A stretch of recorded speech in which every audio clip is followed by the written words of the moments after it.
ఏడవటం వెధవతనం అనుకుంటారు సహజంగా లోకం.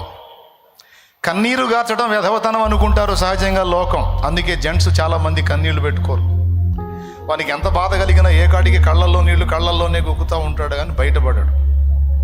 నిజమే, ఒక రకంగా లోకం చెప్పింది ఏడవటం ఒక రకమైన బలహీనత. కానీ ఇక్కడ మనం పురుషులు స్త్రీలు అందరూ గుర్తించాల్సింది ఏంటంటే బైబిల్ చెప్పిన అర్థం ఏడుపుకి వేరు.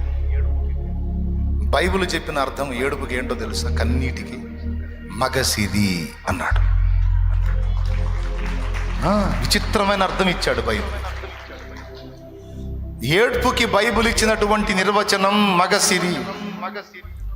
హోషేయ గ్రంథములో చెప్పాడు, యాకోబు మగసిరి గలవాడై కన్నీళ్లతో దేవుని వేడుకునే. హోషేయ గ్రంథము 12:3 చదువు. కన్నీటి ప్రార్థన. విధవతనం అనుకోవద్దు. మనుషుల దగ్గర ఏడవద్దు. మనుషుల దగ్గర దేహి అనొద్దు. మనుషుల దగ్గర దండాలు దశకాలు పెట్టి వాళ్ళ కాళ్ళు పీసుకోవద్దు. అది విధవతనం. దేవుని ముందుకెళ్ళి ఆయన కాళ్ళు పట్టుకో, అది మగసిరి. దేవుని దగ్గరికి వెళ్ళి కన్నీరు గారు, అది మగసిరి. దేవుని దగ్గరికి వెళ్ళి అంగలార్చు, అది మగసిరి. అక్కడ నువ్వు దుఃఖపడితే, అక్కడ నువ్వు కన్నీరు విడిస్తే, అక్కడ నువ్వు ఆయన పాదాలు పట్టుకుంటే ఎవ్వడి కాళ్ళు పట్టుకోవాల్సిన అవసరం లేదా.